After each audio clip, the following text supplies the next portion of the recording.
అందరికీ నమస్కారం. అసలు ఈ మొత్తం ఇలాంటి సమావేశాలు ఇవన్నీ చూస్తుంటే ఏమనిపిస్తుందంటే అనవసరంగా సిన్సియర్గా కూర్చొని చదువుకున్నానేమో అనిపిస్తుంది. అనవసరంగా రెగ్యులర్గా కాలేజీకి పోయి అనవసరంగా ఈరోజు నష్టపోతున్నానేమో అనిపిస్తుంది. 2023లో నేను జేఎల్ ఎగ్జామ్ రాసిన తర్వాత వెరిఫికేషన్కి వెళ్ళినాం. వెరిఫికేషన్కి వెళ్తే నేను 3rd క్లాస్ జంప్ అన్నట్టు, జంపు బోనఫైడ్ లేదు. అయితే ఏం చేసిరంటే వెరిఫికేషన్ టైంలో నా ఒక్క వెరిఫికేషన్ కోసం నెల టైం ఇచ్చిర్రు నాకు. మరి నా మీద జరిగినంత విచారణ మళ్ళీ ఈ దొంగ సర్టిఫికేట్ గలపైన ఎందుకు జరుగుతలేదో అర్థమవుతలేదు. నాకు నెల రోజులు టైం ఇచ్చారు. నీ సర్టిఫికేట్ కరెక్ట్ లేదు, నువ్వు మళ్ళీ 1 month లోపు తీసుకురా అని చెప్పేసి ఒక నెల రోజులు టైం ఇచ్చారు ఒక బోనఫైడ్కే. అంటే నిరుపేద విద్యార్థుల పైన ఉన్నంత వెరిఫికేషన్ ఉన్నంత విచారణ ఈ దొంగలకు ఎందుకు లేదు? రాత్రికి రాత్రే అపాయింట్మెంట్లు తీసుకొని ఫేక్ సర్టిఫికెట్లతో దొరికి ఫేక్ సర్టిఫికెట్లు వేరే వేరే యూనివర్సిటీ నుంచి కొనుక్కొని వచ్చి వేరే కాలేజీల నుంచి కొనుక్కొని వచ్చిన వీళ్ళపైన విచారణ ఎందుకు జరుపుతలేదు? శాంతకుమార కమిటీ లెక్క, సిలబస్ కమిటీ లెక్క ఈ దొంగ దొడ్డిదారిన నియామకమైన వీళ్ళపైన ఎందుకు ఒక కమిటీని ఏర్పాటు చేస్తలేరు? ఇంకొకటి, ఇదంతా విద్యాశాఖ మంత్రి పైన డిపెండ్ అయి ఉంది. ఈరోజు నిజం మనం చూస్తున్నాము, చాలామంది ఇంటర్ విద్యావ్యవస్థలో విద్యార్థులు చేరాలంటే 1 లక్షల ఫీజులు కట్టి వాళ్ళు జాయిన్ అవ్వాలి. ఇంటర్ విద్యావ్యవస్థకు అంత ఇంపార్టెన్స్ ఉన్నప్పుడు ఒక నిరుపేద విద్యార్థికి అదొక బేస్, ఫస్ట్ స్టెప్ అదే. ఇంటర్మీడియట్ విద్యనే.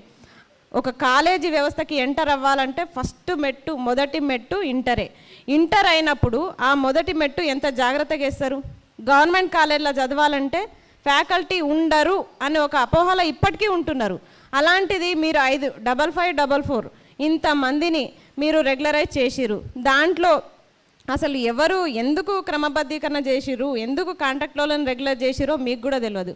అందుకే అసలు వీళ్ళని ఎందుకు రెగ్యులర్ చేసిరు అంటే రీజన్ తెలియదు.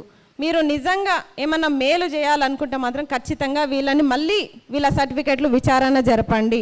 అలాగే అప్పుడు క్రమబద్ధీకరణలో పార్ట్స్ అంటే భాగాలుగా ఉన్న నవీన్ మిట్టల్ పైన, జనార్దన్ రెడ్డి పైన, అలాగే అప్పటి గవర్నమెంట్లో ఉన్న ఎవరెవరైతే ఉన్నారో వాళ్ళందరి పైన కూడా తిరిగి విచారణ జరపండి. ఇప్పటి విద్యాశాఖ మంత్రి రేవంత్ రెడ్డి గారు మీరు వెంటనే తక్షణమే చొరవ తీసుకొని అందరిపైన కూడా యాక్షన్ తీసుకోవాలి. ఎందుకంటే విద్యాశాఖ మంత్రిగా ఈ బాధ్యత మీ పైననే ఉంది. చాలామంది దొడ్డిదారిన చాలామంది ఫేక్ సర్టిఫికెట్లతో వాళ్ళు ఉద్యోగాలు సంపాదించుకున్నారు. వాళ్ళు ఉద్యోగాలు సంపాదించుకోవడం వల్లనే కదా ఈరోజు మాకు మొత్తం నిరుద్యోగులకి 2 లక్షల ఉద్యోగాలు 0 పోస్టులతోనూ నోటిఫికేషన్లు వస్తున్నాయి. నెక్స్ట్ జేఎల్గా ఒకవేళ జేఎల్ నోటిఫికేషన్ ఇస్తే మీరు ఎన్ని పోస్టులతో ఇస్తారు? కనీసం ఒక 500 పోస్టులైనా ఉంటాయా? డిగ్రీ లెక్చరర్ ఇప్పటికీ 14 సంవత్సరాలు అవుతున్న నోటిఫికేషన్ లేదు. ఇట్లా మొత్తం మీరు కాంట్రాక్ట్ వాళ్ళకే రెగ్యులరైజ్ చేస్తూ ఉండిపోతూ ఉంటే మాకు కూడా అనిపిస్తుంది ఆ సేవ ఏదో మేము కూడా చేస్తాం, మేము వెరిఫికేషన్లకు వస్తాం, ఆ ఉద్యోగాలు మాకు కూడా ఇవ్వండి. ఇక్కడ కూర్చున్న వాళ్ళంతా విద్యావేత్తలే, ఒకరొకరు డాక్టరేట్లు పొందిన వాళ్ళు ఉన్నారు. మరి ఇంతకంటే బెటర్గా చదువుకున్న వాళ్ళు మీరు రెగ్యులరైజ్ చేసిన వాళ్ళ దాంట్లో ఉన్నారా? మేము ఛాలెంజ్ విసురుతున్నాం. కావాలంటే మీరు చూడండి, వాళ్ళని మళ్ళీ వెరిఫికేషన్కి పిలవండి, మేము కూడా వస్తాం.